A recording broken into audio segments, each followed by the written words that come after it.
자, 안녕하세요. 이번 시간은요, 2022년도 소방직 기출문제 살펴보도록 하겠습니다. 자, 시험 보신 분들 너무 수고 많이 하셨고, 혹시 지방직 공부하신 분들 살펴봐야겠죠? 문제가, 평이했다라고 보기, 하여튼, 뭐, 그렇게 어렵지도 않고, 그렇게 쉽지도 않았다. 좋았던 문제였던 것 같습니다. 또 지방직도 아마 굉장히 이렇게 유사하게 나올 것 같다는 느낌이 들어요. 난이도적인 면에서.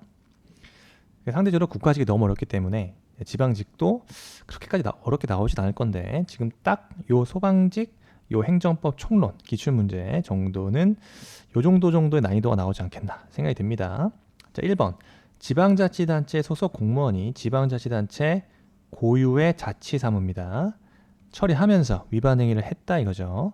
이때 지방자치단체도 양벌 규정에 따라 처벌 대상이 되는 법인에 해당하는 거죠.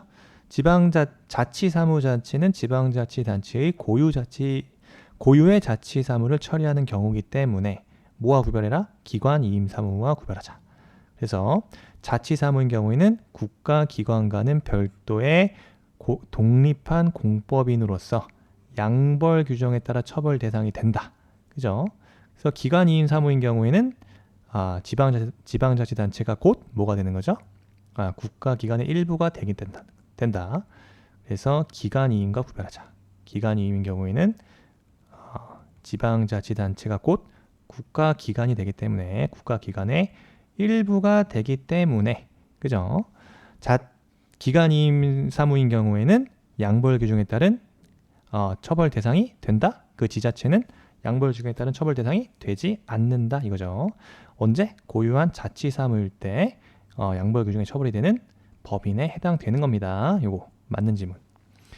그 다음에 자 2번 보세요. 지방국세청장이 조세 범칙 행위에 대해서 고발을 했었습니다. 고발을 한 후 동일한 조세 범칙 행위에 대하여 통고 처분을 하는 경우다 이거죠.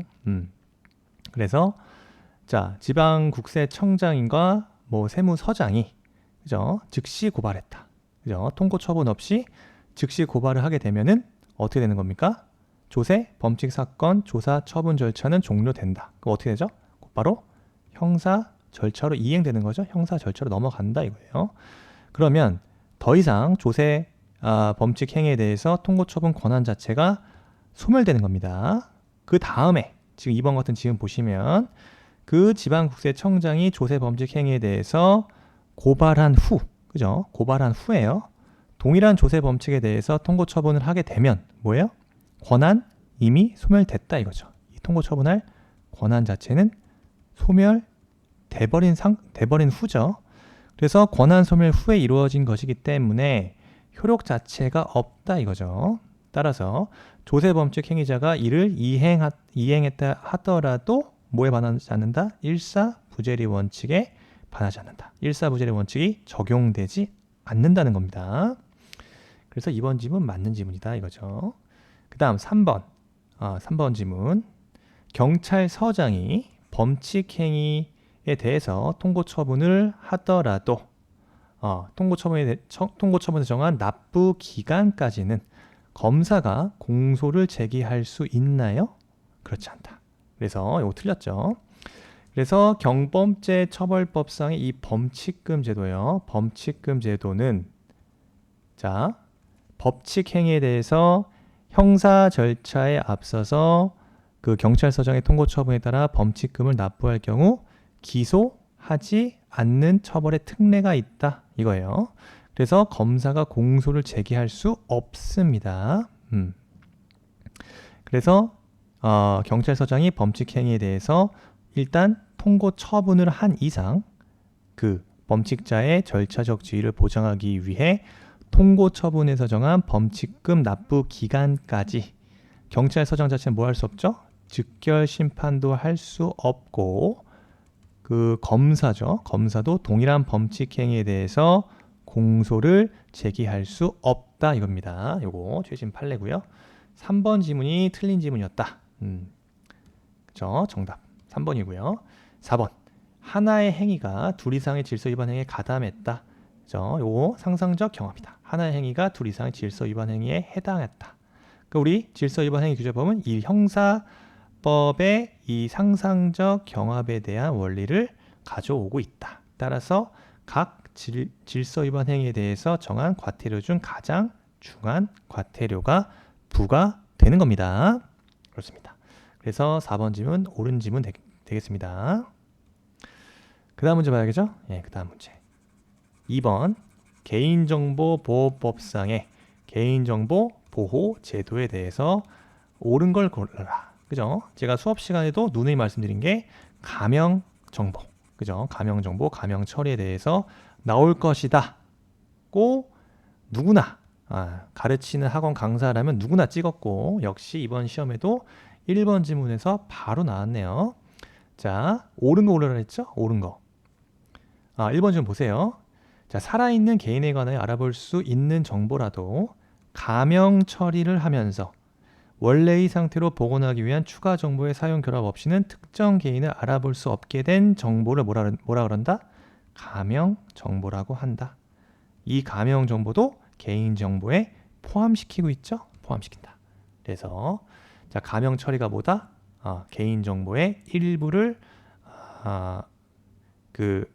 삭제하거나 일부 또는 전부를 대체한다. 그런 방식으로 추가 정보 없이는 특정 개인을 알아볼 수 없도록 처리한다. 이게 가명 처리죠. 네, 그래서 특정 개인을 알아볼 수 없게 된 정보도 개인정보보호법상의 개인정보에 해당하죠. 틀렸다.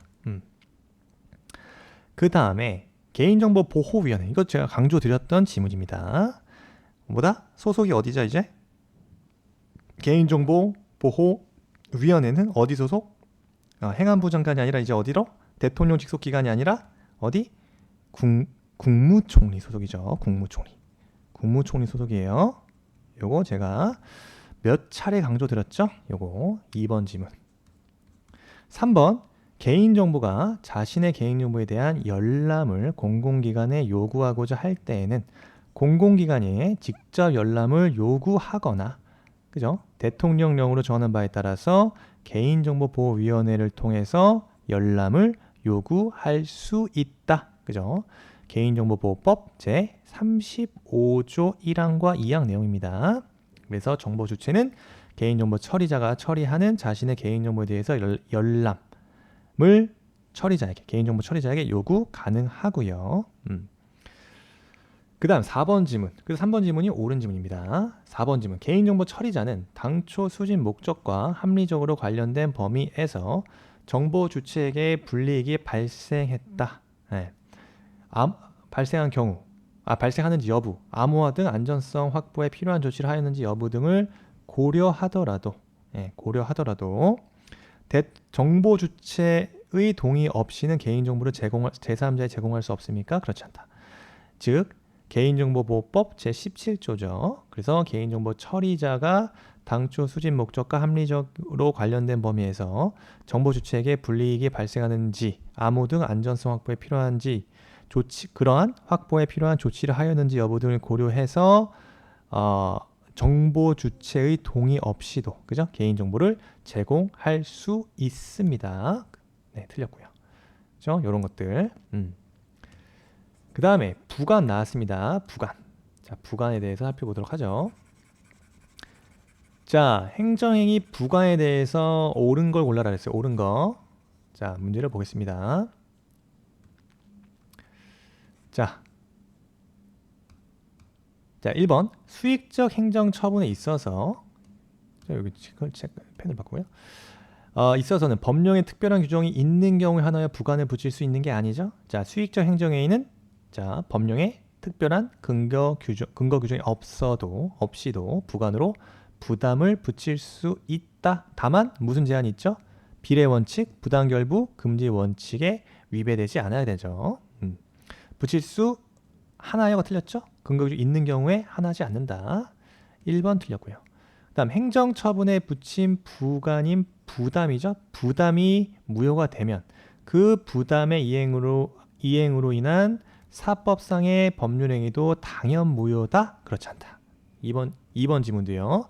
그래서 부관 자체가 무효 혹은 유효하더라도 그죠? 그 법률행위 취소 사유가 될 수 있음은 변론으로 하고 그 법률행위 자체가 당연 무효다.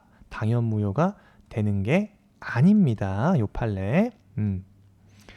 그래서 어떻게 판단해야죠? 그 부담의 이행으로 인한 이 사법상 매매 등의 법률 행위는 부담부 행정처분과는 별개의 법률 행위로 보자. 따라서 부담의 불가징역과는 별도로 그 법률 행위가 사회질서나 강행 규정의 위반인지를 따져보자. 그래서 그 유효 여부를 판단해야 된다는 것이 판례 입장이에요. 그래서 이번 지문 헷갈리시면 안 됩니다. 그래서 그 부담부 행정 처분과는 별개의 법률 행위로 본다. 그래서 별도로 판단하자 이거예요. 2번 지문 틀렸고요. 그 다음 옳은 거 골라라. 3번 사정 변경으로 인하여 당초의 부담을 부과한 목적을 달성할 수 없다. 자, 부관의 사후 변경 허용되지 않습니까? 자, 3번 지문요. 행정 기본법에 이제 사후 부관에 대해서 명시하고 있다. 사후 부관이 가능한 이유죠. 자, 17조 1호요. 뭐다? 제 1호 법률에 근거가 있다. 당연하겠다. 자, 2호 뭐죠? 당사자의 동의. 사후 부관 가능한 이 사유예요. 당사자의 동의가 있다. 그 다음에 지금 이런 경우죠. 사정 변경이에요. 네, 사정 변경. 사정 변경으로 인하여 자, 사정 변경. 부관을 새로 붙이거나 종전의 부관을 명하지 아니하면 해당 처분의 목적을 달성할 수 없다고 인정되는 경우에도 제 17조 제3호입니다. 제3항 제3호요. 사후 변경은 허용됩니다. 그래서 틀렸습니다. 그 다음 4번 행정청이 종교단체에 대하여 기본재산 전환 인가를 하면서 인가 조건을 부과하고 그죠? 그 분리행 시 인가를 취소할 수 있도록 했다. 인가 조건의 의미는 뭐다? 철회권을 유보한 것으로 본다는 것이 판례 입장이다. 그죠? 요거는 그냥 판례 입장입니다. 기억하세요. 종교단체에게 기본재산 전환 인가를 함에 있어서 인가 조건 부과하고 그 분리행 시 인가를 취소할 수 있도록 한 거 요거 철회권 유보로 봤다. 철회권 유보한 것으로 봤다 이거죠. 그래서 정답은 4번이다 이겁니다. 그 다음 문제 볼게요. 행정 입법에 대한 설명으로 옳지 않은 걸 골라라 그랬어요. 옳지 않은 거 골라라. 정답 옳지 않은 거죠? 자, 1번. 자, 법률의 시행령이나 시행규칙은 법률에 위임이 없으면 개인의 권리 의무에 관한 내용을 변경, 보충하거나 법률이 규정하지 아니한 새로운 내용을 정할 수 없으므로 모법에 이에 관하여 직접 위임하는 규정을 두지 아니하였다면 당연무효다? 그렇지 않다. 그래서 모법에서 직접 위임하는 규정이 없더라도 당연무효가 되는 것은 아닙니다. 우리 판례 뭐라 보죠? 시행령이나 시행규칙이 모법의 위임 취지에 그 관련 조항 전체를 유기적 체계적으로 살펴보아서 모법의 해석상, 그죠? 모법의 해석상 가능한 것을 명시한 것에 지나지 않거나 모법 취지의 근거에 이를 구체화해야 된다. 즉 모법에서 직접 위임하는 규정을 두지 않더라도 무효다라고 볼 순 없다. 무효로 보는 게 아닙니다. 1번 질문 틀렸네요. 정답 1번이네요. 그죠? 정답 1번이다. 그 다음 법률에서 군 법무관의 보수의 구체적 내용을 시행령에 위임했음에도 불구하고 행정부가 정당한 이유 없이 시행령을 제정하지 않은 것 요것은 불법행위다. 그래서 불법행위가 인정이 되면 국가배상 청구를 할 수 있겠죠. 그래서 우리 판례 뭐라 보죠? 행정부가 정당한 이유 없이 요 시행령 제정하지 않은 거 정당한 이유 없이 시행령 제정하지 않은 거 요거 불법행위다 라고 인정한 판례입니다. 왜? 군 법무관 임용법이 군 법무관 보수를 법관과 검사에 준하도록 규정하면서 그 구체적 내용을 시행령에 위임했음에도 행정부가 정당한 이유 없이 그 시행령을 제정하지 않았어. 이게 무슨 말이죠? 시행령을 제정하지 않는다는 것은 그 법관과 검사에 준하는 그 보수 청구권이 인정돼야 됨에도 불구하고 그 보수 청구권 자체를 제정하지 않았다. 그래서 보수 청구권은 뭡니까? 법률에 의해서 그죠? 인정되는 재산권이다. 따라서 행정부가 정당한 이유 없이 시행령을 제정하지 않는 거 보수 청구권 침해입니다. 보수 청구권 침해. 보수 청구에 대한 침해로 본다. 그래서 이번 지문은 옳은 지문 되겠습니다. 그래서 보수 청구권이 침해되기 때문에 당연히 손해배상 청구권 인정될 수 있겠죠. 자, 3번. 일반적으로 법률의 위임에 따라서 효력을 갖는 법규 명령의 경우에 위임의 근거가 없어서 무효였더라도 사후에 나중에 법 개정으로 위임의 근거가 부여된 경우죠. 이때면 그때부터 유효한 법규 명령으로 볼 수 있다. 맞습니다. 3번 질문. 됐죠? 그래서 위임 명령은 국법에 위임 근거가 없어 무효였다 하더라도 사후에 법 개정으로 위임 근거가 부여되면 그때부터 유효다. 그 다음에 비교할 게 있죠? 자, 요렇게요. 반면에 그죠? 유효한 위임 명령이 위임 명령이 있었다 하더라도 그죠? 유효한 위임 명령이었더라도 자, 법이 개정되면서 어떻게 됐습니까? 이 위임의 근거가 사라졌다. 위임의 근거가 없어지면 그때부터 어떻게 된 거예요? 우리 판례는 그때부터 무효다. 그때부터 무효가 된다 이거예요. 이게 판례입니다. 글자가 굉장히 안 써지네, 그죠? 판례다. 그래서 우리 판례 그러면서 법규 명령의 위임 근거 유무에 따른 유효 여부를 심사하려면 법 개정 전후에 걸쳐 모두 심사해야 된다까지 봐야 됩니다. 그래서 3번 지문 중요하죠. 3번 지문 옳은 지문. 4번 행정처분이 법규성이 없는 내부 지침 나왔어요. 그러면 규정 위배된다 하더라도 내부 지침이에요. 그 이유만으로 처분이 위법하게 되는 게 아니다. 내부 지침 등에서 정한 요건에 부합한다고 해서 반드시 그 처분이 적법한 것이다 라고도 볼 수 없다 이겁니다. 그래서 간단히 기억하세요. 법규 명령에 대한 위반 행위는 위법 행위지만 이러한 행정규칙에 대한 위반 행위는 곧바로 위법이다? 곧바로 위법이 아니다. 이런 거 됐습니다. 다음 문제. 자, 아주 짤막한 사례형이 나왔습니다. 그죠? 이렇게 나와야 돼요, 원래 공무원 시험은. 근데 국가직 시험에서 11번, 10번, 그 다음에 19번, 20번, 5번이었나요? 사례형 문제가 5문제씩 나왔어요. 그래서 조금 당황했다. 예. 그래서 제가 말 나온 김에요. 자, 국가직 시험 대비하신 분들, 멘붕 오신 분들 어떻게 해야 되냐? 누차례 말씀드리지만 지금과의 공부 방법을 좀 패러다임을 바꾸셔야 돼요. 이제는 20문제 중에 5문제 이상은 아니겠지만 5문제에 준하는 소위 25%가 사례형이기 때문에 사례형 대비를 해야 돼요. 근데 기존에 단순하게 결정, 그죠? 지문, OX집 형식으로 결정 요지에 대한 단순 암기만 가지고는 고득점이 불가능합니다. 그래서 판례의 사실관계를 바탕으로 사례형 문제풀이 능력을 키워야 된다. 그죠? 어떻게 해야 돼요? 방법론이 여러 가지, 방법론에 너무 빠질 필요는 없고요. 그냥 사례형 문제를 일단 많이 풀어보시면서 여러분들 스스로 느끼셔야 돼요. 그러면서 이 판례의 사실관계를 일단 이해하셔야 되고요.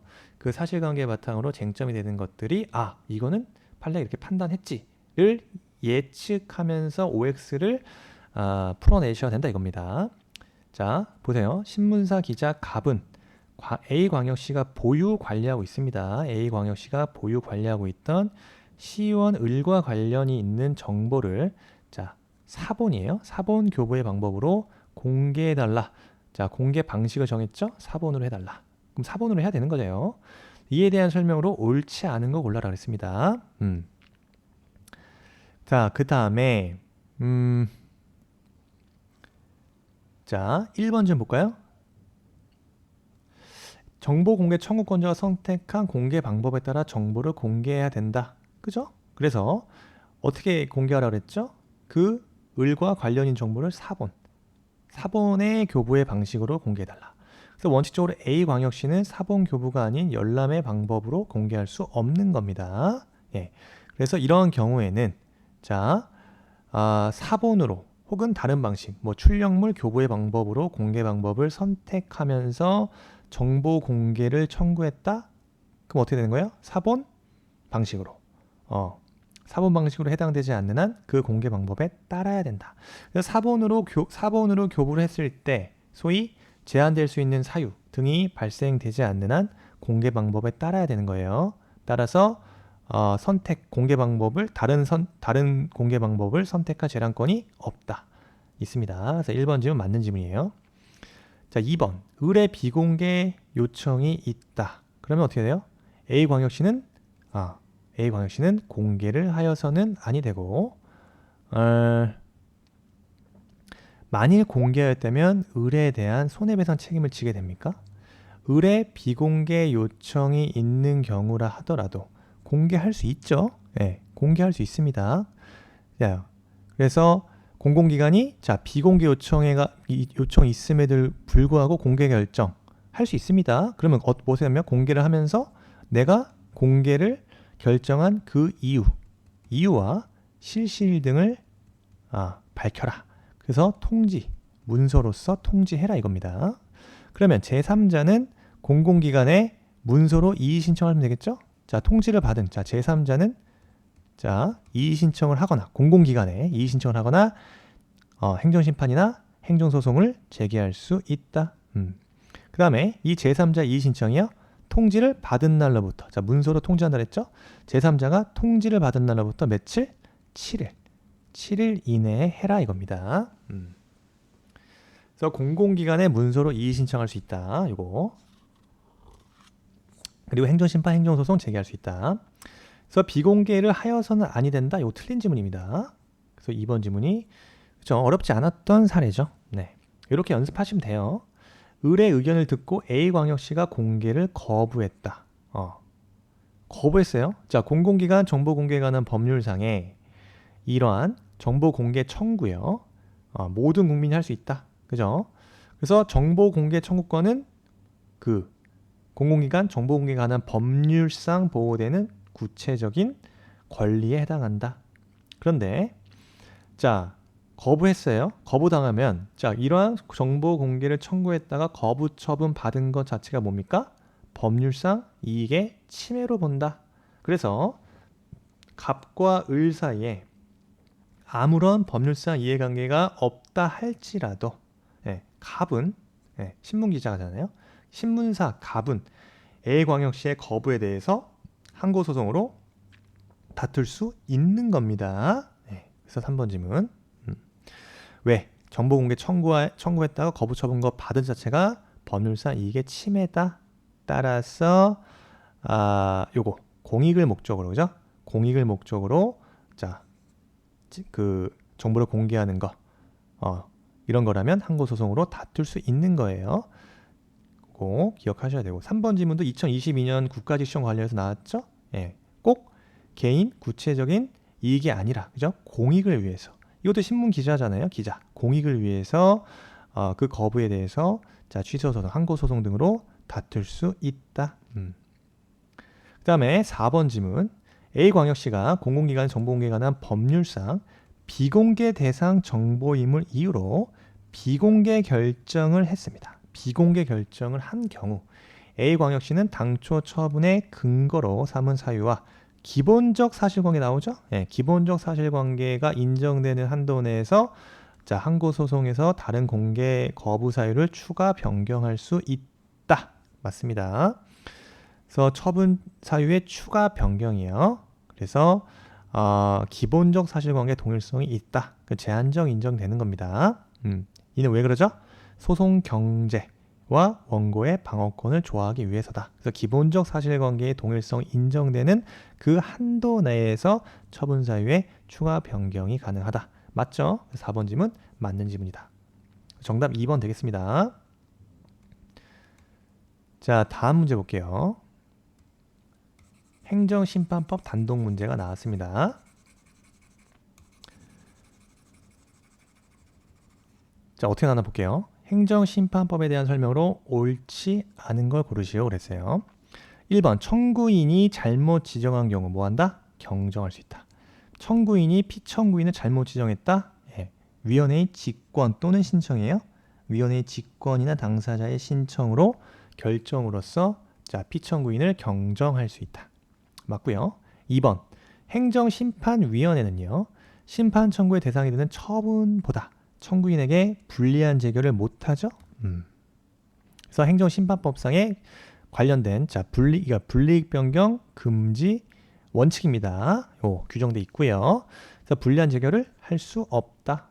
자, 요런 건 틀리면 안 되는 거예요. 예. 중앙행정심판위원회는 위법, 불합리한 명령 등의 시정 조치를 관계 행정기관에게 요청할 수 있다. 맞습니다. 그래서 요청할 수 있고 요청을 받은 관계행정기관은 정당한 사유가 없으면 이에 따라야 되는 거죠. 4번 법령의 규정에 따라 공고하거나 고시한 처분이 재결로서 취소되거나 변경되면 처분을 한 행정청은 지체 없이 그 처분의 취소, 변경되었다는 것을 공고, 고시하여야 합니다. 맞습니다. 그래서 그 처분이 취소, 변경되었다는 것을 당연히 자 공고, 고시해야겠죠. 맞다. 어렵지 않은 문제였고요. 그 다음 사법적 통제로 갑시다. 사법적 통제. 자, 1번 판례 무슨 판례죠? 네, 중요한 판례입니다. 두물, 분교, 폐지, 조례에 관한 문제였고요. 자, 조례가 집행행위의 개입 없이도 그 자체로서 직접 국민의 권리 의무나 법적 이익에 영향을 미치는 등의 법률상 효과를 발생했다. 그 조례 행정 처분에 해당하는 거죠. 네. 국민의 직접적으로 구체적인 권리 의무나 법적 이익에 영향을 미치는 법률 효과를 발생됐다. 그죠? 그때의 그 조례 항고 소송의 대상이 되는 처분성 행정 처분에 해당한다. 그 다음에요. 2번이랑 비교해라. 행정청이 행정입법 등 자, 추상적 법령을 제정하지 아니하는 행위 뭐다?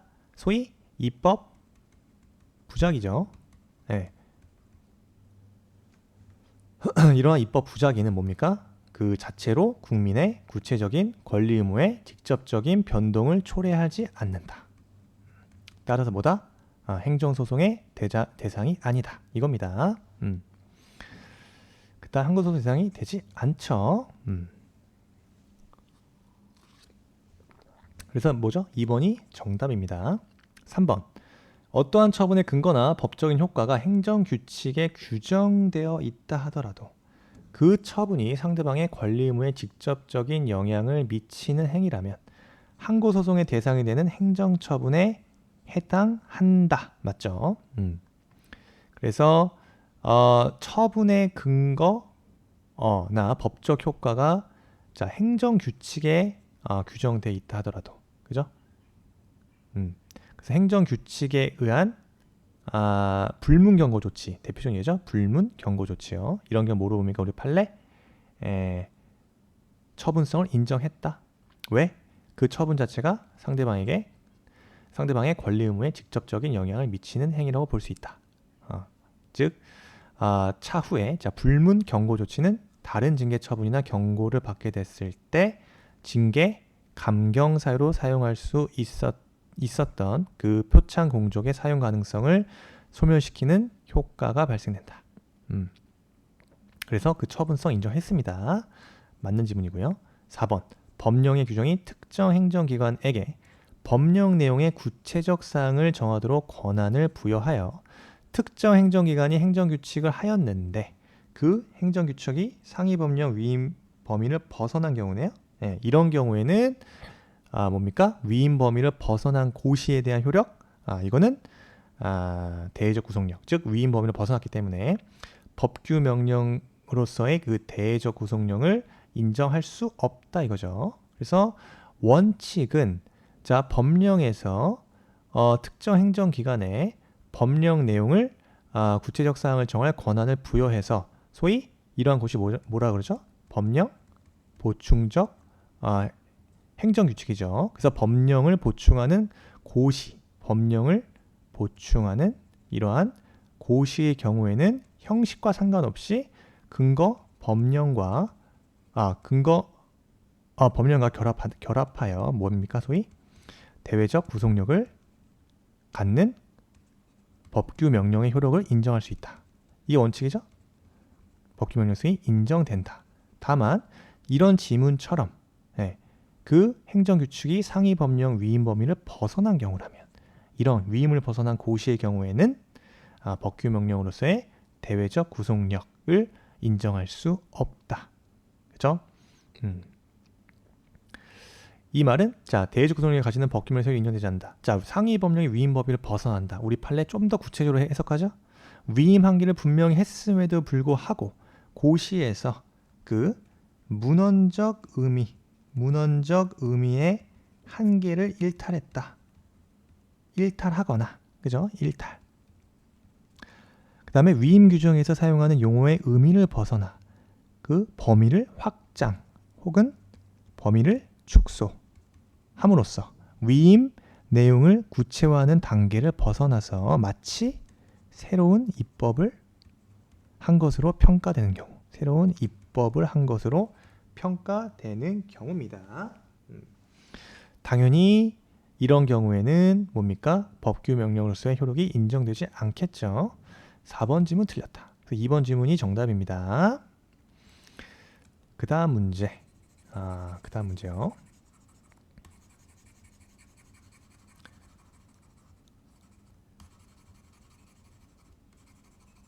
짜잔. 행정행위에 대한 문제네요.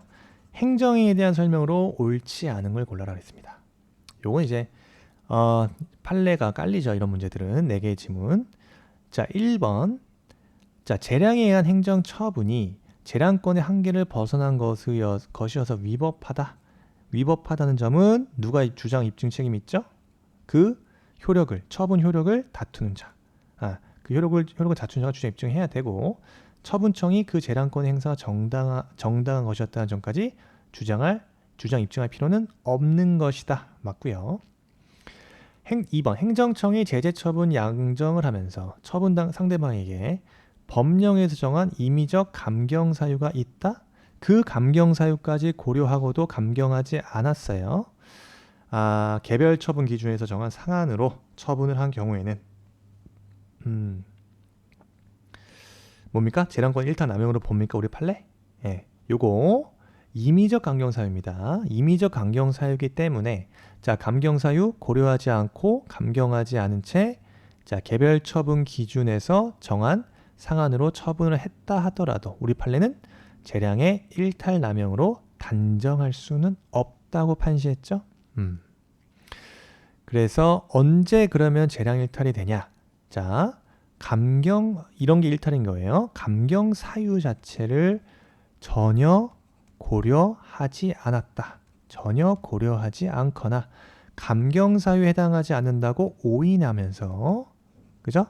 개별 처분 기준에서 정한 상한으로 처분한 경우 마땅히 고려 대상에 포함할 사항을 누락했거나 고려 대상에 관한 사실을 오인한 경우에 해당한 경우, 그죠? 이런 경우에는 재량 일탈 남용으로 봤다. 요거 최신 판례입니다. 중요한 판례겠죠, 당연히. 요거. 그래서 2번 지문 굉장히 중요합니다. 꼭 기억하세요. 지방직에도 나올 수 있다. 재량권 일탈 남용과 관련해서 요 판례 굉장히 중요한 판례. 그 다음 허가 신청 후에 허가 기준이 변경됐습니다. 원칙적으로 처분 시의 기준이 변경된 허가 기준에 따라서 처분해야겠죠. 그래서 처분 행위시다. 처분 행위시. 그 다음 4번. 학교 법인의 임원이 교비 회계 자금을 법인 회계로 부당 전출하였고 업무 집행에 있어서 직무를 태만히 하여 학교 법인이 이를 시정하기 위해 노력을 했는데 결과적으로 대부분 시정 요구사항이 이행되지 아니하였네요. 이런 경우라면 교육부 장관의 임원 승인 취소 처분은 재량 일탈 남용한 것이라고 볼 수 없다. 그죠? 그래서 학교 법인 임원 취임 승인 취소 처분에 대해서 재량 일탈 남용을 인정하지 않은 사안입니다. 요 판례 나왔네요. 요 판례까지 몰랐다 하더라도, 그죠? 2번 지문 중요한 지문이었습니다. 최신 판례고. 그 다음 문제 가겠습니다.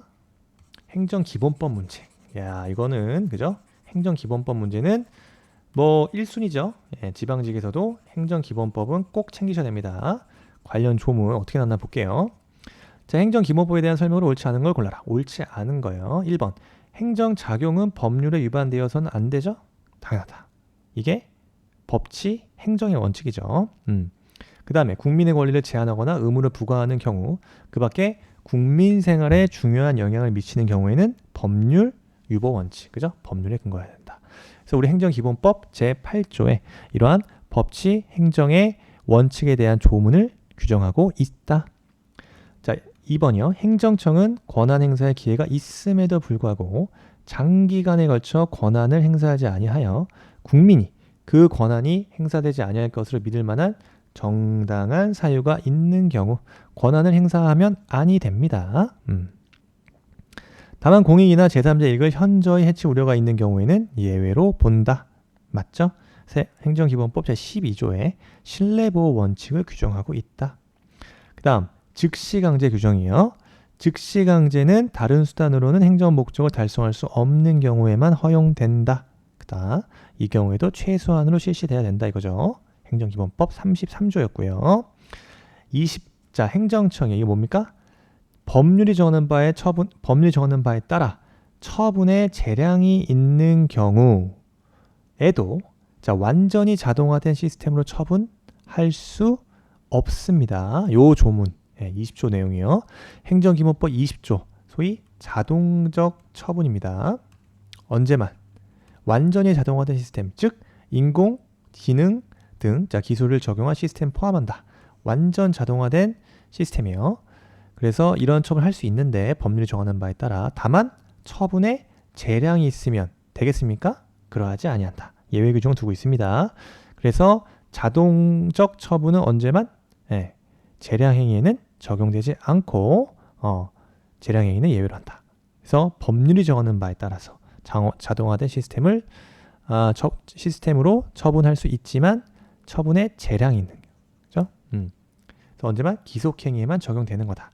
재량행위에는 인정되지 않는다. 처분에 재량이 있는 경우 그러하지 아니합니다. 4번 질문 틀렸다 이거죠. 그 다음 문제 신뢰보호 원칙 인정한 판례와 신뢰보호 원칙을 부정한 판례. 지금은 단순 암기 판례가 나왔습니다. 그래서 1번 질문 보시면요. 자, 행정청이 공적인 견해에 반하는 행정처분을 함으로써 달성하려는 공익이 행정청의 공적 견해 표명을 신뢰한 개인의 행정처분을 입게 되는 이익의 침해를 정당할 수 있을 정도로 강하다. 그러면 자 공익이 사익보다 강하다. 그래서 어떻게 한다? 신뢰보호 원칙이 부정되죠. 신뢰보호 원칙이 부정된 판례다. 행정처 위법하지 않게 된다. 맞죠? 자, 1번 질문 맞고요. 그 다음 2번 질문 볼까요? 관세관청의 질의회신 등을 통해서 어떤 견해를 대외적으로 표명하였더라도 그것이 중요한 사실관계와 법적인 쟁점을 제대로 드러나지 아니한 채 질의한 것에 따른 것이라면 그죠? 일반론적인 견해 표명이다. 즉 법령, 해석, 질의에 대한 상담, 회신 이걸 뭐로 봅니까?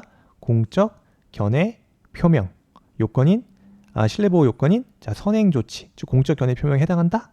그렇지 않다고 보죠. 그래서 볼 수 없다. 공적 견해 표명에 의해서 정당한 기대를 가지게 한 신뢰가 부여된 경우로 볼 수 없는 경우죠. 그래서 추상적 질의에 대한 일반론적인 견해 표명이나 법령 해석 질의에 대한 상담, 회신 등은 그 선행 조치로 볼 수 없습니다. 요 판례 기억하시고요. 3번 중요합니다. 이거 수업 시간에도 중요하다고 강조드렸던 판례. 폐기물 처리업에 대해서 관할 관청의 사전 적정 통보를 받고 막대한 비용을 들여서 요건을 갖춘 다음에 허가 신청을 한 경우다.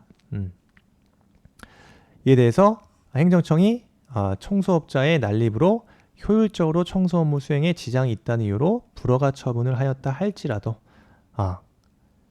뭡니까? 신뢰보호 원칙에 반한다고 할 수 없다. 그죠? 신뢰보호 위반을 인정한 판례다. 그래서 옳지 않은 거죠. 이런 경우 실내보호 위반을 인정한 판례죠. 그래서 폐기물 처리 적정 통보를 받고 막대한 비용을 들여서 허가 요건을 갖춘 다음에 신청을 했는데, 그죠? 다수 그 청소업자의 난립으로 안정적이고 효율적인 청소 업무의 수행에 지장이 있다. 그래서 이 불허가 처분을 했다. 실내보호 원칙에 위반된다고 봤다. 이거 위반됐다고 봤죠. 실내보호 원칙 위반되지 아니하는 게 아니라 이런 경우는 실내보호 원칙에 반한다. 실내보호 위반을 인정한 판례입니다. 헷갈리시면 안 돼요. 3번 질문. 이 틀렸고요. 4번. 법원이 질서행위 규제법에 따라서 하는 과태료 재판은 원칙적으로 행정소송에서와 같은 실내보호 원칙 여부의 문제되지 않는다. 맞습니다. 헷갈리시면 안 돼요. 왜? 법원의 그 비송사건 절차법에 따라서 하는 이 과태료 재판이에요. 이 과태료 재판은 행정소송 절차입니까? 그렇지 않습니다. 즉 관할 관청이 그 과태료 처분에 대해서 당부를 심판하는 행정소송 절차에 해당하지 않는다. 그럼 누가? 법원이, 그죠? 직권으로 개시 결정하는 것이다. 따라서 원칙적으로 이 과태료 재판에서 행정소송과 같은 실내보호 원칙 등의 위반 여부가 문제되지 않는다. 다만 우리 판례 다만 뭘 제한하죠? 정당한 사유예요. 그게 뭐죠? 위반자가 그 의무를 알지 못하는 것이 무리가 아니었다고 할 수 있어서 그것을 정당화할 수 있는 사정이 인정될 때 등, 그 의무 혜택을 탓할 수 없는 정당한 사유, 그죠? 의무를 탓할 수 없는 정당한 사유, 의무 혜택을 탓할 수 없는 정당한 사유가 있을 때 이런 경우에는 그냥 부과할 수 없는 거예요. 그러니까 어쨌든 우리가 기억해야 되는 거는 질서위반 행위 규제법에 따라 행하는 과태료 재판에는 행정소송과 같은 실내보호 원칙 위반 여부가 문제되지 않는 겁니다. 이거 맞는 지문입니다. 헷갈리시면 안 되고요. 그 다음 문제. 사인의 공법행위에 대한 문제가 나왔어요. 그 다음에 관련해서 1번 지문이요. 잘 나오죠? 이거 주민등록 신고요. 요거 뭐라 보죠 우리 판례? 주민등록 신고 자체는 수리한 경우, 즉 행위 요건적 신고다. 즉 행정청이 수리한 경우에 비로소 신고의 효력이 발생되는 겁니다. 맞고요. 장기 요양 기간의 폐업 신고와 노인의료복지시설의 폐지 신고는 행정청이 그 신고를 수리한 경우 신고서 위조 등의 사유가 있더라도 그대로 유효하다? 그렇지 않다 이거죠. 자, 우리 판례 장기 요양 기간의 폐업 신고, 그 다음에 노인의료복지시설의 폐지 신고는 무슨 신고? 소위 수리를 요하는 신고로 본다. 근데 신고를 수리했는데 신고서에 위조가 있었다. 그래서 신고행위 자체가 효력이 없는 경우, 이때는 수리행위 자체에 중대 명백한 하자가 있는지 여부를 따질 필요가 없죠. 그래서 당연 무효입니다. 당연 무효예요. 우리 판례. 설령 수리를 요하는 신고라 하더라도 이미 신고를 수리했지만 위조가 됐네? 그럼 신고행위 자체의 효력이 없다 이겁니다. 신고행위 자체의 효력을 인정할 수가 없기 때문에 수리행위 자체에 중대 명백한 하자가 있는지 따질 필요도 없이 이거는 뭐다? 당연 무효다. 그래서 정답은 2번 되겠습니다. 자, 3번. 의료법에 따라 정신과 의원을 개설하려고 하는 자가 법령에 규정되어 있는 요건을 갖추어서 개설 신고를 했다. 이것도 최신 판례예요. 행정청은 원칙적으로 이를 수리하여 신고 필증을 교부하여야 한다. 그죠? 그리고 법령에서 정한 요건 이외의 사유를 들어서 의원급 의료기관 개설 신고의 수리를 거부할 수 없다. 맞습니다. 그래서 법령에서 정한 요건 이외, 이거 중요합니다. 법령에서 정한 요건 이외의 사유로 의원급 의료기관 개설 신고 수리 거부 불가입니다. 불가. 요거 헷갈리시면 안 된다. 그래서 옳은 지문.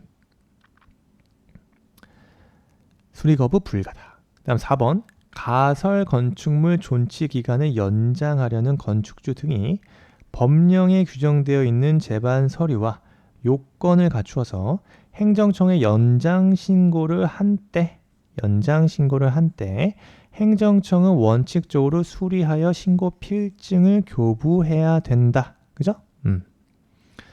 그래서 원칙적으로 건축 허가 신고 없이 설치가 가능하지만, 그죠? 언제만? 일정 가설 건축물은 위험 통제의 필요 때문에 신고 대상, 그 다음에 법령상 제반 서류 요건을 갖춰서 가설 건축물 존치 신고를 연장하면 수리해야 합니다. 그리고 신고 필증을 교부해야 된다. 그 다음에 법령에서 정한 요건 이외의 사유를 들어서 당연히 수리 거부는 할 수 없겠죠. 그래서 이것도 맞는지면 되겠습니다. 원칙적으로, 그죠? 그래서 그 제반서류 요건에 갖춘 행정청에 연장 신고를 한 때 이때는 수리해야 되는 거죠. 이를 수리해서 신고 필증을 교부해야 된다.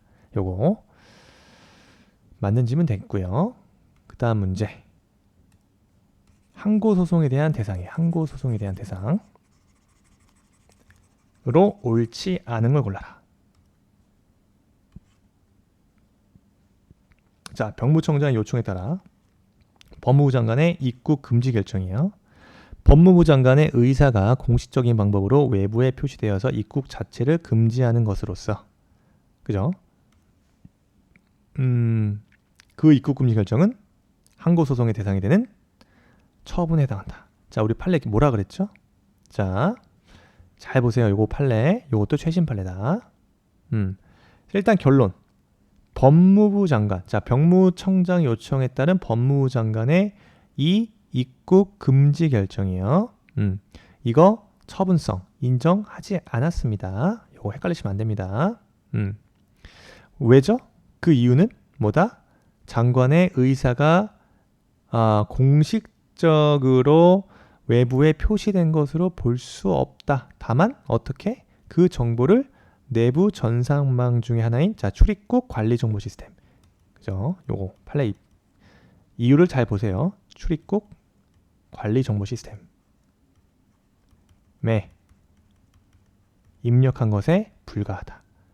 그래서 입국 금지 결정이 처분에 해당하지 않는다는 거죠. 그래서 요 사실관계 봐야 됩니다. 요거 살짝 요런 그 좀 핵심 어구가 들어가 줘야 되는데, 그래서 판례 뭐라 그랬냐면 정확한 말에는 법무부 장관이 입국을 금지하는 결정을 하고 그 정보를 출입국 관리 정보 시스템에 입력한 사안입니다.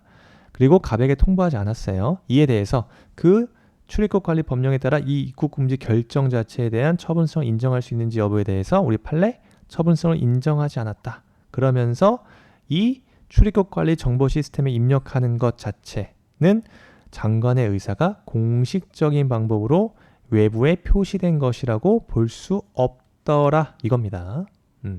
그래서 요 판례 기억하셔야겠다. 출입국 관리 정보 시스템에 입력한 것 자체가 그 법무부 장관의 의사가 공식적인 방법으로 외부에 표시된 것으로 볼 수 없다. 따라서 그 입국 금지 결정이 항고소송의 대상인 처분성을 인정할 수 없다. 기억하셔야 됩니다. 이것도 중요한 판례예요. 그 다음 2번. 병무청장이 병역법에 따라서 병역 의무 기피자의 인적사항, 그죠? 이거 잘 나오죠. 이것도 많이 나왔다. 그래서 인터넷 홈페이지에 게시하는 등의 방법으로 공개했다. 요거는 병무청장의 공개 결정을 항고소송의 대상이 되는 행정 처분으로 인정했다. 처분성 인정했어요.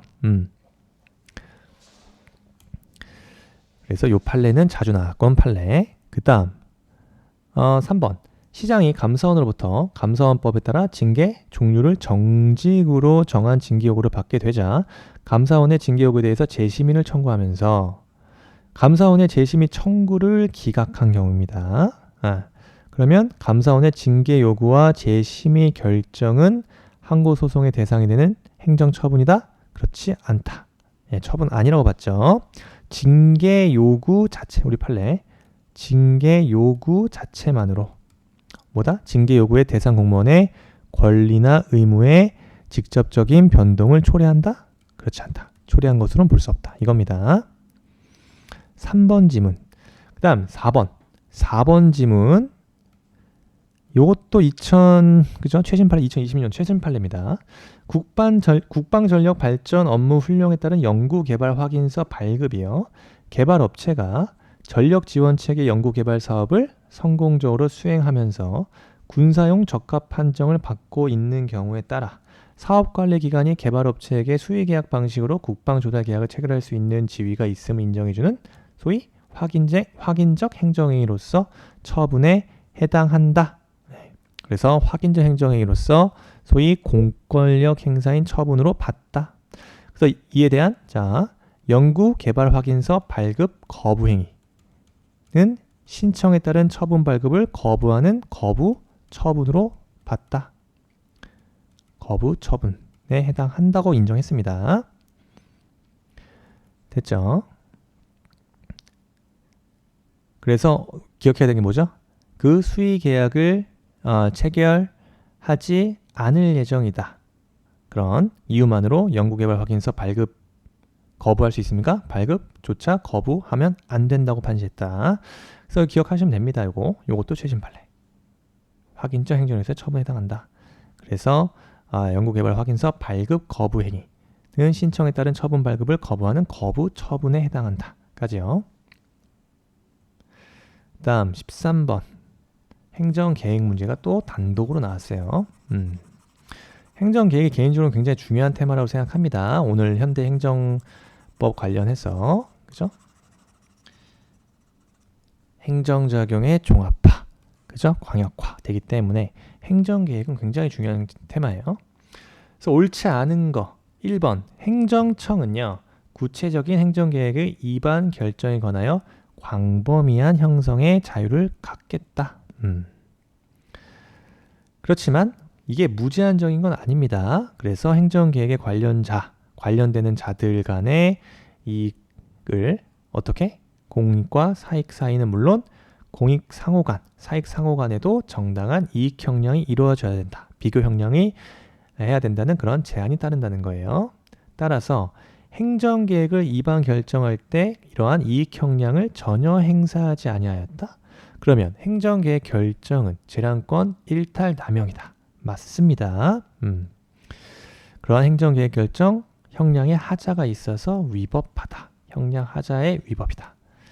그 다음에 도시계획법 지방자치단체의 도시계획 조례상 규정된 도시기본계획입니다. 요거 장기적 종합적 개발계획으로서 행정청에 대한 직접적 구속력을 가지지 않는다. 그래서 도시기본계획이에요. 도시기본계획 대표적으로 행정계획이죠. 그래서 도시계획 위반 지침이 되는 장기적 종합적인 개발계획으로서 구속력 인정된다? 인정되지 않겠죠. 자, 개발제한구역으로 지정되어 있는 부지에 묘지공원과 화장장 시설들을 설치하기로 하는 도시계획 시설 결정은 이게 위법합니까? 그렇지 않다. 그래서 도시계획 시설인 묘지공원, 그 다음에 화장장 시설의 설치는 지정 목적에 위반된다고 보지 않았다. 지정 목적에 위배된다고는 볼 수 없다. 따라서 당연히 개발제한구역으로 지정되어 있는 부지에 묘지공원과 이러한 화장장 시설들을 설치하기로 하는 내용의 도시계획 시설을 결정하더라도 이를 두고 위법하다고 볼 수 없겠다. 틀렸네요. 그죠? 정답은 4번 되겠습니다. 그 다음 문제. 행정 절차상의 하자에 대한 독자적 위법성 우리 판례 인정합니까? 인정한다. 그죠? 인정하고 있다. 중요한 쟁점입니다. 이게 사례형으로 나올 수 있기 때문에. 자, 그래서 옳지 않은 걸로 알아 있죠? 자, 환경영향평가를 거쳐야 하는 대상 사업에 대해서 환경영향평가를 거치지 아니하였음에도 불구하고 승인 등 처분이 행해졌다? 그 행정처분은 당연무효입니다. 옳지 않은 걸로 알아 있죠? 자, 환경영향평가를 거쳐야 할 대상 사업 환경영향평가를 거치지 않았다? 그럼에도 불구하고 승인 처분? 네, 당연무효에 해당한다. 그 다음에 2번 지문이요. 행정청이 사전 환경성 검토 협의를 거쳐야 할 대상 사업에 대해서 법의 해석을 잘못한 나머지 세부 용도 지역에 지정되지 않은 개발 사업 부지에 대하여 사전 환경성 검토 협의를 할지 여부를 결정하는 절차를 생략했다. 그 다음에 승인 등의 처분했다. 이건 당연 무효 사유라고 보지 않는다. 절차상 하자. 절차를 생략한 채 요 승인 처분한 거. 요거는 우리 판례가 사전 환경성 검토 협의를 결여한 하자가 중대한데, 그죠? 객관적으로 명백하다고는 볼 수 없다. 따라서 이거는 취소 사유로 봤습니다. 요거 1번과 비교하자. 1번과 비교하자. 그래서 사전 환경성 검토 협의를 할지 말지 그 절차 생략한 채 승인 처분한 거 객관적으로 명백하지 않아서 당연 무효 사유로 보지 않았다. 취소 사유로 봤습니다. 근데 대상 그 환경 영향 평가에 대해 대상 사업에 대해서 환경 영향 평가 자체를 거치지 않았다. 요거는 당연 무효 사유로 봤다.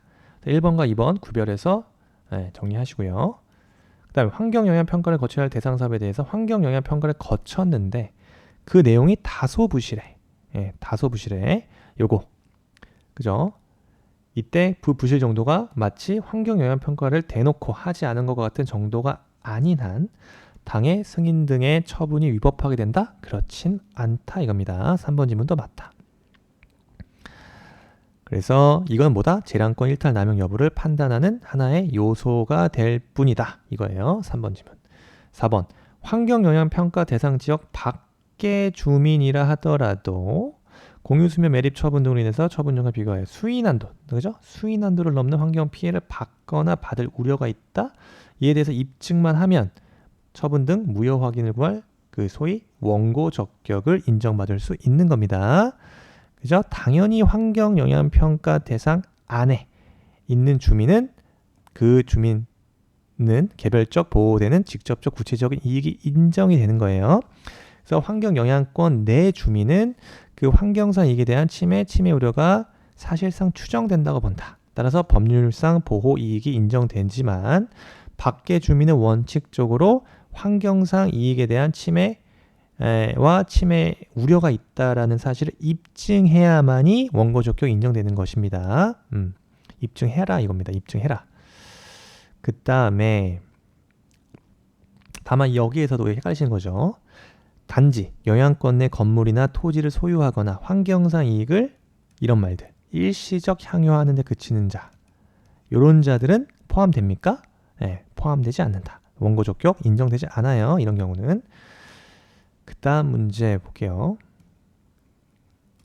자, 15번 법치행정 원리. 이게 시험 문제와 그 문제는 똑같지 않습니다, 여러분. 이거는 항상 순서가 바뀌어요. 일부러 설정을 이렇게 해놓은 겁니다. 네, 일부러 설정을 이렇게 해놓은 이유는 여러분 소위 좀 더 객관성을 기하기 위해서, 그죠? 좀 더 객관성을 기하기 위해서 그렇게 한 겁니다. 자, 정답, 자, 법치행정 원리 나왔죠? 자, 정답은, 자, 1번 볼게요. 국회가 형식적 법률로 직접 규례할 필요성은 규율 대상이 기본권 및 기본적 의무와 관련된 중요성을 가질수록 그에 관한 공개적 토론의 필요성 또는 상충하는 이익 사이의 조정 필요성이 더 클수록 증대되겠다. 그죠? 당연하다. 그래서 상충 이익 간의 필요성, 조정의 필요성, 공개 토론의 필요성이 커질수록 국회의 법률에 의한 직접 규율될 필요성이 더 커질 수밖에 없겠죠. 자, 2번.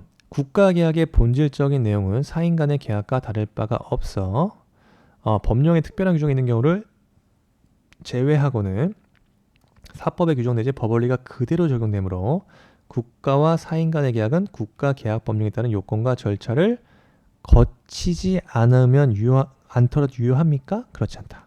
그래서 국가계약 법령에 따른 계약서를 작성하는 등의 요건과 절차를 이행해야 되는 것이지 이러한 법령상에 요구되는 요건과 절차를 거치지 않았다? 그 계약 어떻게 돼요?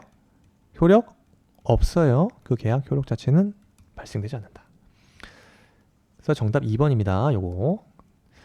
다음 3번. 지방의회 의원에 대한 유급 보좌 인력을 두기 위해서는 법률의 근거가 필요합니다. 유급 인력이요. 그래서 개별 지방의회에서 정할 사항이 아니라 국회의 법률에서 규정할 사항이다. 기억하시고요. 납세 의무자에게 조세 납부 의무뿐만 아니라 스스로 과세 표준과 세액을 계산하여 신고해야 할 의무까지 부과하는 경우 그 신고 의무 불이행에 따른 불이익의 내용을 법률로 정해라. 요거 판례 입장이죠. 그래서 납세 의무의 기본적 본질적 사항은 당연히 국회가 제정한 법률로 제정해야 된다. 그래서 법률의 위임 없이 어떻게 행정 입법으로서 과세 요건 등 납세 의무자의 기본적 본질적인 사항을 규정한 경우 어떻게 된다? 조세 법률 주의의 위반이다. 조세 법률 주의에 위배된다. 까지요. 그다음 손실보상 문제. 그죠? 손실보상 문제. 당연히 나올 게 나왔다. 좀 어려웠던 문제 중에 한 문제였다고 봐요. 요 판례, 최신 판례도 나오고요. 그래서 요 판례 내용을 알아야 맞출 수 있었던 것 같습니다. 이 문제는. 자, 행정상 손실보상에 대한 설명으로 옳지 않은 거. 1번. 손실보상과 손해배상은 근거규정 요건 효과를 달리하죠. 손실보상 청구권에 손해전보라는 요소가 포함되어 있어 실질적으로 같은 내용의 손해에 관하여서 양자의 청구권이 동시에 성립한다면 청구권자는 어떤 하나만 선택적으로 행사할 수 있을 뿐이다. 그렇습니다. 그래서 손실보상 청구를 못한 경우 손해배상 요건이 충족이 되면 어떻게 한다? 손해배상 청구가 가능하다입니다.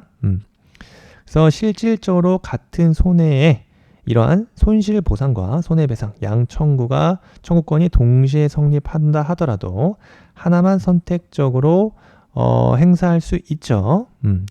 양 청구권 동시 행사는 불가하다. 그래서 이것도 기억하시는 거죠. 1번 질문 관련해서 이 손실보상과 이 손해배상 양 청구권의 동시 행사는 불가다.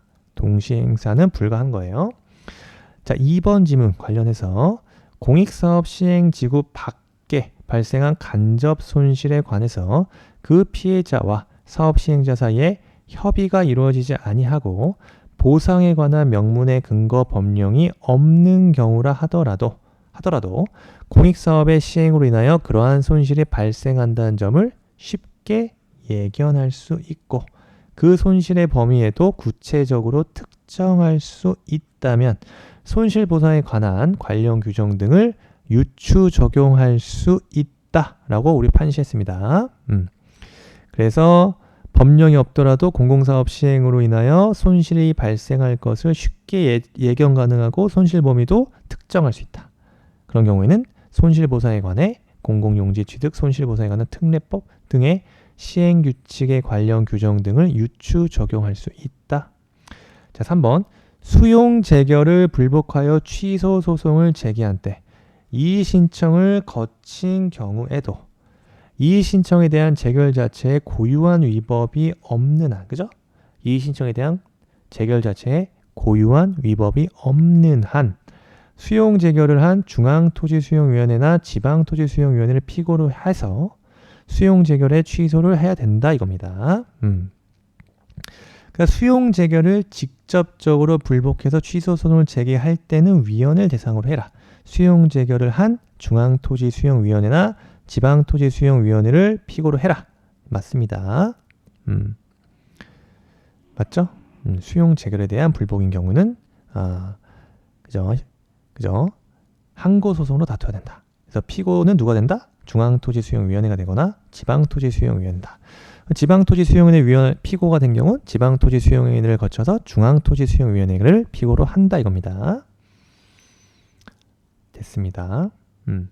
3번 질문 맞고요. 지금 옳지 않은 거 1번, 2번, 3번 다 맞네요. 그죠? 4번 정답. 어떤 보상 항목이 공익사업을 위한 토지 등의 취득과 보상에 관한 법령상 손실보상 대상에 해당함에도 관할토지수용위원회가 법리를 오해함으로써 손실보상 대상에 해당하지 않는다고 잘못된 내용의 재결을 했다. 피보상자는 누굴 상대로? 토지수용위원회를 상대로 재결에 대한 취소소송을 제기하는 게 아니다. 3번 질문과 구별하자 이겁니다. 수용재결 자체에 대한 불복은 당연히 위원회, 중앙토지수용위원회를 대상으로 수용 재결에 대한 항고 소송, 좀 취소를 구해야 되지만 요런 경우죠. 예, 요거 어떤 보상 항목이 요런 공익사업 즉 공토법상의 손실보상 대상에 해당함에도 토지수용위원회가 사실 오인 혹은 법리 오해로 손실보상 대상이 아니라고 잘못 재결을 이미 했잖아요. 그죠? 예, 잘못 재결을 한 경우에는 이에 대한 다툼, 피보상자 누구한테? 예, 토지수용위원회가 아니라 누구한테? 즉 토지수용위원회가 아니라 누구한테? 사업시행자죠? 예, 사업시행자에게 소위 형식적 당사자 소송을 제기해라. 당사자 소송을 제기해야 되는 겁니다. 요거 3번, 4번 세트죠? 세트입니다. 수용 재결을 다투는 경우는 항고 소송으로 이러한 보상금에 관한 경우, 즉 재결 이후에 그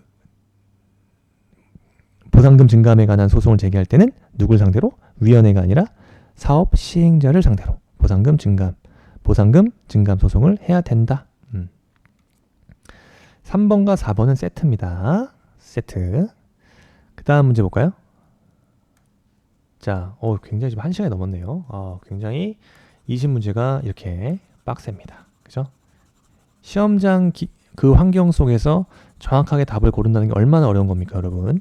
절대 쉽지 않습니다. 행정법만 보는 것도 아니잖아요. 네, 100문제를 풀어야 되는데 쉽지 않습니다. 그래서 문제풀이가 굉장히 중요해요.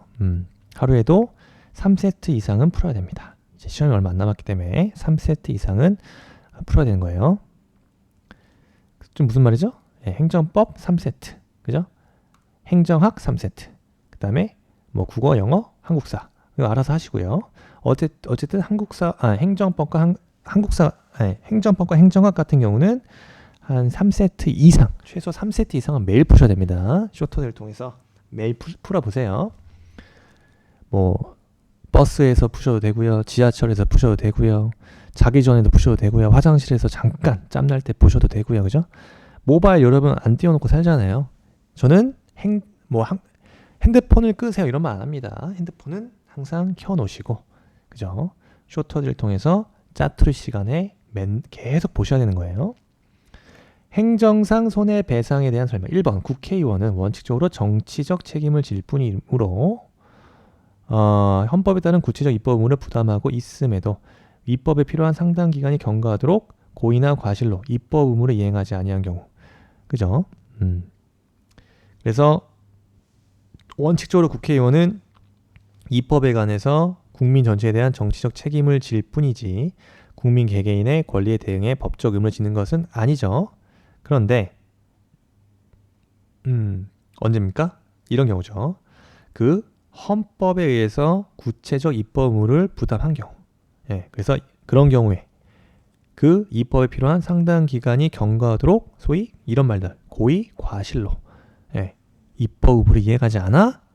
이거는 예외적인 사유겠죠. 이런 사정이 있을 때 어떻게 한다? 국가배상 청구권, 국가배상법상의 배상 책임이 인정된다. 그래서 기억해야 되는 건 구체적인 입법 의무 자체가 인정돼야 되는 거예요. 인정되지 않아? 구체적인 입법 의무 자체가 인정되지 않으면 부작위로 인한 불법 행위가 당연히 성립되는 게 아닙니다. 그래서 1번 지문 틀렸고요. 이건 극히 예외적인 사유이긴 하지만 예외에 해당하는 거죠. 1번 틀렸다. 자, 2번 주무부처인 중앙행정기관이 입법 예고를 통해 법령안의 내용을 국민에게 예고한 적이 있다면 그것이 법령으로 확정되지 아니하였다 하더라도 국가는 위 법령안에 관련된 사항에 대해서 이해관계자들에게 어떠한 신뢰를 부여한 것으로 볼 수 있다? 볼 수 없어요. 그래서 국회에서 법률안을 심의하고 의결했다 하더라도 법률로 아직 확정되지 않은 이상 국가가 법률안의 관련 사항을 약속했다고 볼 수 있나요? 그럴 수 없다.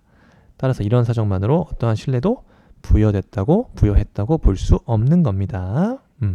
2번 지문 틀렸고요. 3번 지문 공무원에게 부과된 직무상 의무의 내용이 전적으로 또는 부수적으로 사회 구성원 개인의 안전과 이익을 보호하기 위해 설정된 것이라면 공무원이 그와 같은 직무상 의무를 위반함으로써 피해자가 입은 손해에 대해서는 언제 무슨 인과관계? 상당 인과관계가 인정되는 범위 내에서 국가가 배상 책임을 진다입니다.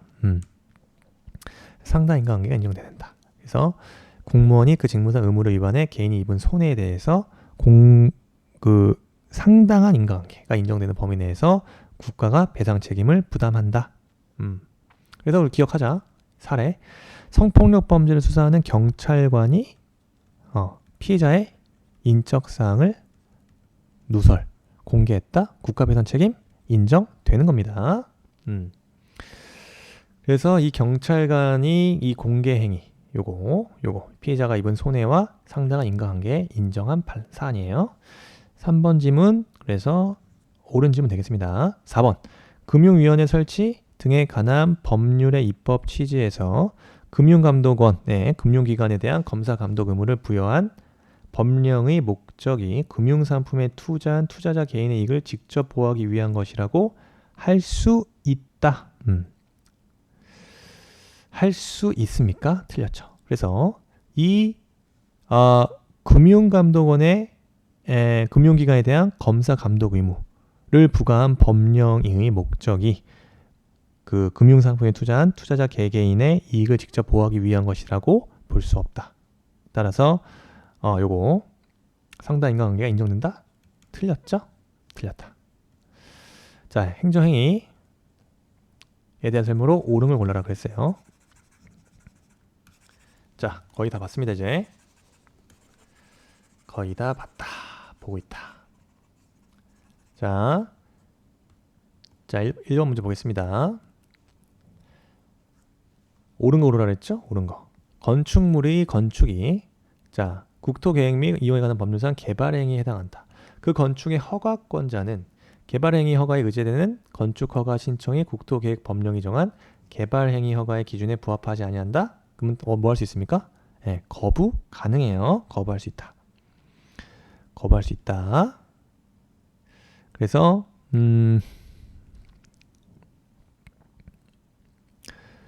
1번 좀 맞고요.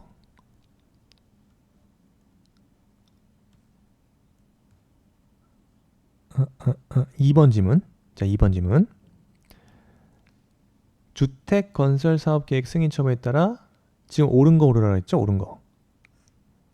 1번 지문 맞습니다. 개발행위 기준 법화시 이를 거부 가능하다. 그 다음에 2번 지문이요. 주택건설사업계획 승인 처분에 따라 의제된 인허가 위법함을 다투고자 하는 이해관계인은 의제된 인허가를 취소를 구해야 되는 거죠? 의제된 인허가의 취소를 구해야 되는 것이지. 자, 주된 처분의 주택건설사업계획 승인 처분 취소를 구해야 된다? 틀렸다. 그래서 헷갈리시면 안 됩니다. 그래서 의제된 인허가 인허가 의제 대상 처분에 하자가 있다. 의제 효과가 발생 안 할 여지가 있을 뿐 주택건설사업계획 승인 처분 자체 위법 사유가 될 수는 없다. 즉 의제된 인허가는 통상적으로 인허가와 동일한 효력을 갖죠. 그래서 그 효력을 제거하기 위한 법적 수단으로는 의제된 인허가의 직권 취소나 철회가 허용되는 겁니다. 따라서 의제된 인허가에 대한 쟁송 취소 같은 경우도 허용 주택건설사업계획 승인 처분에 따라 의제된 인허가가 위법함을 다투려는 이해관계인. 요거는 뭐다? 그 주된 처분인 주택건설사업계획 승인 처분이 아니라 의제된 인허가의 취소를 구해야 되는 겁니다. 그래서 의제된 인허가는 주택건설사업계획 승인 처분과 별도의 항고소송 대상이 되는 겁니다. 그렇죠? 그래서 2번 좀 반대로 설명했네요. 반대로 설명했다. 자, 3번 하천법상 요거 하천의 점용허가. 하천의 점용허가 대표적으로 뭐죠? 특허죠, 특허. 즉 새로운 권리, 그죠? 포괄적 법률 관계를 설정하는 설권적 처분으로서 특허입니다. 대표적인 게 권리 설정 행위로서 하천 점용 허가. 그다음에 뭐죠? 하천 도로 점용 허가 같은 게 있죠. 그다음에 특허에 있어서 강화성 특허로 보는 거 광업 허가. 공유수면, 점용 허가, 어업 면허예요. 어업 면허 같은 경우도 특허죠. 어업 면허. 이런 것들 여러분들 잘 좀 기억합시다. 어업 면허. 그 다음에 그죠? 그다음에 개인 택시 운송 사업 면허 이런 것들, 운수 사업 면허 같은 것도 특허다. 그래서 어떤 권리 설정 행위다. 협의의 특허로서 권리 설정 행위. 그 다음에 특허로서 능력 설정 행위예요. 권리 설정도 하고 능력 설정. 능력 설정은 대표적인 예가 공법인 설립 행위가 있다. 공법인 설립 행위. 그 다음에 이제 포괄적 법률 관계 설정 행위로서 귀화를 허가하는 거. 귀화 허가. 그 다음에 체류 자격 변경 허가. 체류 자격 변경 허가. 그리고 공무원 임용까지 특허입니다. 특허. 강학상 특허에 해당한다. 강학상 허가가 아니라 하천 점용 허가는 강학상 특허에 해당한다. 대표적인 예죠. 그 다음 출입국 관리법상 체류 자격 변경 허가는 소위 설권적 처분으로서 그죠? 이거 뭡니까? 대표적으로 특허에 해당한다. 그래서 기속행위이므로 이 부분도 틀렸다. 즉 요건 자체 법령에서 정한 요건을 충족했다 하더라도 자 신청인의 적격성이라든가 목적, 공익상의 영향 등을 참작해서 허가 여부를 결정해라. 재량이에요. 재량. 기속 재량행위예요. 재량행위에 해당한다. 그래서 체류 자격 변경 허가 같은 경우는 자 특허에 해당하는 거죠. 포괄적 법률관계 설정 행위로서 특허에 해당한다. 3번, 4번 같이 기억하시고요. 그 다음 문제 봐야겠죠. 그 다음 문제. 철회에 대한 설명으로 옳은 거, 옳지 않은 걸 골라라 그랬어요. 취소와 철회 문제. 자, 옳지 않은 거 고르라는 거죠. 옳지 않은 거. 자, 1번 과세관청은 과세처분의 취소를 다시 취소함으로써 이미 효력을 상실한 원부가 처분을 소생시킬 수 없다. 왜죠? 네, 과세관청의 과세처분 무슨 처분이라고 한다? 소위 침익적 취소죠. 침익적 취소. 자, 과세관청의 부과의 취소를 다시 부과 취소 자체를 취소하게 되면은 원처분 자체가 납세 의무를 또 지우게 되는 거죠. 그래서 어떻게 된다? 이런 경우에는 원부가 처분 자체를 소생시킬 수 없고 납세 의무자에게 그 종전과 종전 과세 대상에 대한 납부 의무를 지우게 하려면 다시 법률상 부과 절차에 대해서 동일한 내용의 새로운 처분을 해야 되는 것이다. 그래서 요 침익적 취소, 침익 취소, 직권 취소 가능하다? 가능하지 않다. 1번 질문 맞아요. 2번 영유아 보육법상의 어린이집 평가 인증 취소는 철회에 해당하므로 네, 맞죠? 평가 인증 효력을 과거에 소급하여 상실시키기 위해서는 별도의 법적 근거가 필요하다. 맞습니다. 그래서 이게 별도의 법적 근거 영유아 보육법 30조에 있다. 그 다음 3번 행정처분을 한 행정처는 처분의 성립에 하자가 있는 경우라도 별도의 법적 근거가 없으면 직권으로 취소할 수 없다. 틀렸다. 그죠? 이건 뭐 굉장히 중요한 판례. 그래서 굉장히 중요하게 다뤘던 문제죠. 근거가 필요합니까? 근거 없이도 직권으로 취소할 수 있다. 이건 너무 중요한 판례죠. 이런 거 틀리면 안 된다. 4번 세무조사가 과세자료 수집이나 신고 내용의 정확성 검증이라는 본연의 목적이 아니라 부정한 목적을 위하여 행해진 것이라면 이는 세무조사의 중대한 위법 사유에 있는 경우에 해당한다. 네, 그래서 이러한 세무조사에 의하여 수집된 과세자료를 기초한 과세 처분 역시 위법하게 되는 겁니다. 그렇다. 마지막 문제 보겠습니다. 마지막 문제. 자, 행정이 하자로서 무효사유냐. 그죠? 무효사유에 해당하는 거와 구별해야 될 거, 취소사유에 해당하는 거, 여러분들 사례로 구별해서 기억해야 된다. 그게 나온 겁니다. 행정이 하자로서 자, 무효사유가 아닌 거. 자, 1번 국토계획 법령이 정한 도시계획 시설사업의 토지의 소유와 동의 요건을 갖추지 못했다. 이거 자, 중대 명백성 사례에 따르면 중대하고 명백해야 되는 거죠. 우리 판례 이때 중대 명백하다고 봤다. 그래서 대상 토지의 소유와 동의 요건을 갖추지 못하면은 중대 명백한 하자다. 예. 이런 경우에는 당연 무효겠죠. 자, 그 다음에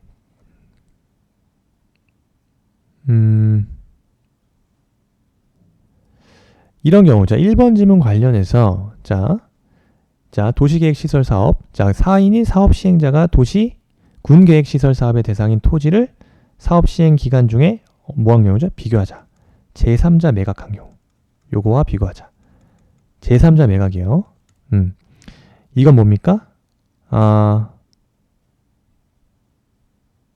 제3자로 하여금 자, 해당 시설을 설치하도록 하는 이 실시 계획은 하자가 중대한데, 예, 중대한데 명백하다고는 볼 수 없다. 이건 취소사유로 본 거예요. 이거 무효사유다? 무효사유로 보지 않았다. 요거 비교하셔야 되는 거예요.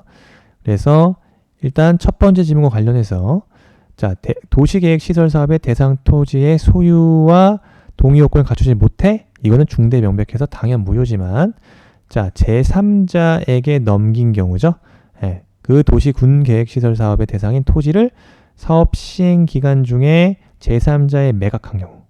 그래서 제3자로 하여금 시설을 설치하도록 하는 실시 계획은 중대하기는 하나 명백하다고 볼 수 없다. 라고 판시했어요. 1번 지문 관련해서 같이 정리해야 됩니다. 자, 1번 지문 맞고, 자, 2번 지문 조세 부과 처분의 근거가 되었던 법률 규정에 대해서 위헌 결정이 내려진 후 체납 처분을 한 경우입니다. 요거 당연 무효다. 그래서 하자가 중대 명백하다고 봤다. 다음 3번 학교환경위생정화위원회의 심의 절차를 누락했어요. 네. 그래서 누락한 채 학교환경위생정화구역에서 금지행위와 시설 해제 여부에 관한 행정처분을 한 경우 이거 절차상 하자로 봐서 그 하자는 취소사유로 봤죠. 대표적인 취소사유다. 그래서 3번 지문이 취소사유입니다. 그 다음 4번 납세자가 아닌 제3자의 대상으로 압류 처분을 했다. 요거 법률상 실현될 수 없다. 따라서 우리 판례 모르죠? 당연 무효다. 그죠? 당연 무효사로 본 겁니다. 시간이 굉장히 오버됐는데요. 어쨌든 한 번에 22년도 소방직 기출문제 봤고요. 이거 여러분들 계속 반복해서 푸셔야 됩니다. 쇼터디의 장점은 가장 효율적인 반복에 있다. 반복. 그죠? 반복학습. 그래서 먼저 문제를 풀어보시고 채점해보시고 틀린 문제 오답 있을 거 아니에요? 오답 문제는 그 다음날 다시 푸셔야 됩니다. 오답 문제 또 푸시고 다시 3세트 진행하시고 이런 식으로요. 오답 문제가 또 있으면 그 오답 문제는 그 다음날 또 푸시고 다시 플러스 3세트 푸시고요. 이런 식으로 진행을 하시면 문제풀이에 대해서 거의 통달하게 돼요. 여러분. 기계적으로. 예, 아주 기속행위와 같은 쇼터디다. 여러분들 잘 활용하시면은 분명 시험 효율성 면에서 굉장히 그 높은 편이라고 보여집니다. 그래서 여러분들도 많이 참여해 주셔야 문제에 대한 오답률도 쌓이고요. 어떤 소중한 데이터가 쌓이는 거기 때문에 많이 참여해 주시고 어쨌든 쇼터디를 통해서 여러분들이 효율적인 반복 학습을 통해서 실전 능력을 좀 키워가시길 바라면서 이번 시간 여기까지 하겠습니다. 수고하셨습니다.